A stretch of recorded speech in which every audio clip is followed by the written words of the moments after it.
जय जिनेंद्र दोस्तों आज हम बात करने वाले हैं शनि ग्रह के बारे में। शनि ग्रह, भगवान ने शनि ग्रह को कर्माधिकारी दंडाधिकारी बनाया है, तो कर्मों के अनुसार ही वो हमें फल देते हैं।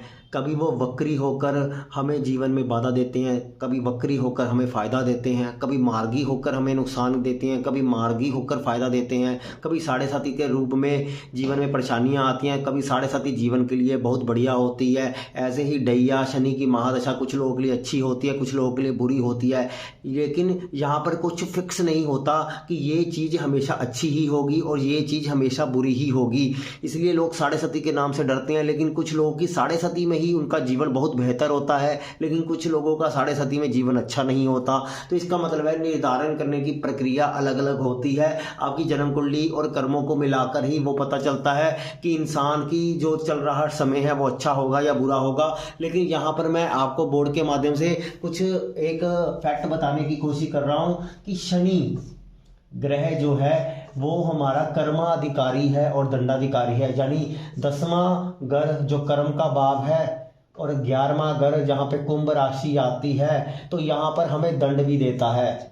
ये एक तरह का लाभ का भाव है, लेकिन इसको ध्यान रखिए कि ये 11वां घर शनि की अदालत भी है, जहाँ पर आपके कर्मों की सुनवाई होती है। कर्म अच्छे और बुरे दोनों यहाँ पर प्रदर्शित हो जाते हैं, यहाँ पर उसका फल मिलता है। इसलिए पुण्य और पाप दोनों इसी घर में बैठ जाते हैं और हमें इंसान को शनि 2 रूपों में फल देता है। एक तो शनि जिसका शुभ होता है उसको पुण्य के माध्यम से फल मिलता है, और जिसका शनि अशुभ होता है उस इंसान की एम्बिशस और डिजायर इतनी बढ़ जाती है, महत्वाकांक्षा इतनी बढ़ा देता है कि इंसान मक्कारी के रास्ते पर चलता चला जाता है। यानी वो धोखा करना सीख जाता है, लोगों को ठगना सीख जाता है। मक्कारी के रास्ते पर चलकर वो हर तरह का साम दाम भेद दंड भेद अपनाता है, क्योंकि यहाँ पर जो शनि है वो कुंभ राशि में शतभिषा नक्षत्र के अधीन भी आता है, क्योंकि कुंभ राशि में शतभिषा राहु का नक्षत्र होता है, और राहु के नक्षत्र में जो शनि है वो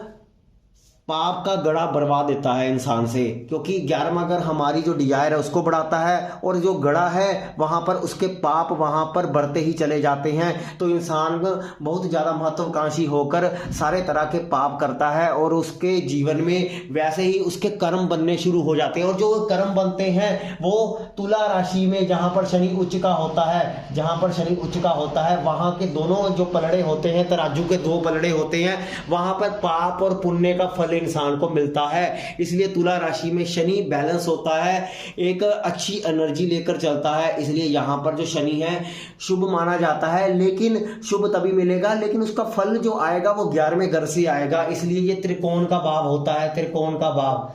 यानी आप देख रहे हो 7 और 11 नंबर की राशि दोनों वायु तत्व राशियां होती हैं, लेकिन त्रिकोण के भाव के जो तत्व होते हैं वो सेम होते हैं। तत्व सेम होने के कारण यहाँ का जो भी पुण्य या पाप इकट्ठा हुआ होता है, यहाँ पर आकर इंसान के कर्मों के हिसाब से तराजू में तोलकर इंसान को फल देता है, और उसकी दृष्टि लगन पर पड़ती है तो इंसान के जीवन में वो फल दिखाई देता है, उस इंसान को मिलता है जिसकी जन्म कुंडली है, क्योंकि 11वें घर से वो फल निकलकर तुला राशि में आ रहा है। कर्म यहाँ से बनते हैं, कर्मों का फल यहाँ पर इकट्ठा होता है और उसको मिलता तुला राशि में है। तुला राशि से इंसान को मिलना शुरू होता है, क्योंकि वो लगन को देखता है। ये एक बहुत ही बड़ा फैक्टर, और YouTube पर पहली बार खुलासा मैं कर रहा हूं। ये बहुत ही डीप रिसर्च की बात है, आप स्वयं एग्जामिन करें और देखें कि शनि कर्माधिकारी और दंडाधिकारी दोनों के रूप में इंसान को किस प्रकार से फल देता है। इसलिए हर ग्रह के 2 रूप होते हैं, एक शुभ रूप होता है, एक अशुभ रूप होता है। शनि ग्रह एक ऐसा ग्रह है जिसको कोई लालच नहीं है, क्योंकि शनि अकेला ग्रह है, उसको किसी से मोह माया नहीं है, क्योंकि भगवान ने कर्माधिकारी इसलिए बनाया है ताकि वो निष्पक्ष रूप से लोगों का न्याय कर सके।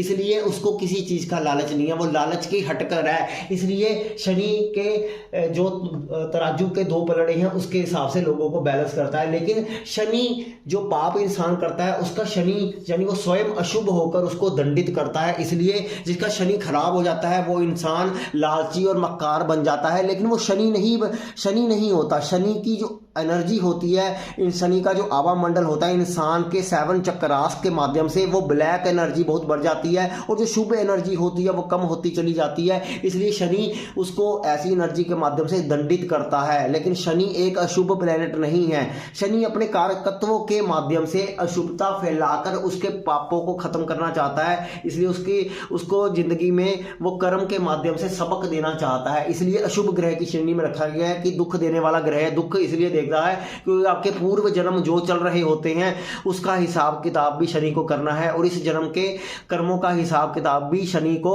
वहां पर बैलेंस बनाकर चलना है। तो शनि एक ऐसा ग्रह है जिसके पास आपके कर्मों का कई जन्मों का खाता है और उसके हिसाब से कुंभ राशि में वो कर्मों को तोल का है और उसके हिसाब से तुला राशि में उसका रिजल्ट देता है। तुला राशि के दोनों पलड़ों में देखता है कि पाप का पलड़ा ज्यादा भारी है या पुण्य का पलड़ा ज्यादा भारी है। उसके हिसाब से लग्नेश यानी जातक को फल मिलता है। तो दोस्तों इस कंसेप्ट को समझने की कोशिश करें और जन्म कुंडली में भी अप्लाई करके देखें। आपको पता चलेगा कि शनि किस प्रकार से फल देता है। इसलिए किसी भी प्रकार से ये मत समझें कि मेरा शनि वक्री है तो हमें अच्छा फल नहीं मिलेगा, मेरा शनि मार्गी है तो अच्छा फल नहीं मिलेगा, जब मेरा शनि नीच का है मुझे अच्छा फल नहीं मिलेगा। कोई भी शनि, किसी भी राशि का शनि, वक्री, मार्गी, अस्त, किसी भी प्रकार का शनि आपको फल दे सकता है। अच्छा बुरा किस प्रकार से देगा वो आपके कर्मों के अनुसार देगा। यानी 3 ग्रहों के माध्यम से दे रहा है। एक तो आपका कर्म भाव 10वां, एक आपका 11वां भाव लाभ का, एक आपका 7वां घर जहां पर शनि उच्च का होता है तराजू के माध्यम से आपके कर्मों को तोलकर आप तक पहुंचाता है। तो इस बात को समझे। अगर आपने इसको गहराई से समझा तो आपको जीवन जीने का मजा आ जाएगा और आपको पता चलेगा कि हम जो भी कर रहे हैं उसके पीछे कहीं ना कहीं एक प्रारब्ध भी छुपा है और शनि उन्हीं प्रारब्ध को साफ करके आपके कर्मों के अनुसार आपको फल दे रहा है। इंसान हर अपने जन्म में अपने दुख और सुख से रूबरू होता है, दुख के कारण परेशान भी रहता है, लेकिन दुख के बाद सुख की अनुभूति भी होती है। लेकिन जब शनि आपको चमकाने पर आएगा तो इससे बढ़िया कोई ग्रह नहीं माना जाता। लेकिन कलयुग है और परीक्षाएं ज़्यादा होती हैं, इसलिए इंसान को दुख में जो है अपना जो है दर्द उसका बाहर निकलता है और बार बार वो शनि ग्रह को आरोपित करता है या फिर अपने ग्रहों को जिम्मेदार मानता है कि ऐसे अपने बुरे कर्मों को जिम्मेदार मानता है कि इस जन्म में उसने ऐसा कुछ नहीं किया, लेकिन क्यों उसके पिछले जन्मों का फल उसको मिल रहा है या किस जन्म का फल मिल रहा है। आपको पता है कि भीष्म पितामह को भी 100वें जन्म का कर्म का फल भी भोगना पड़ा। मृत्यु शैया पर, बानों की शैया पर उनको लेटना पड़ा, यानी उनके 100वें कर्म का फल था वो।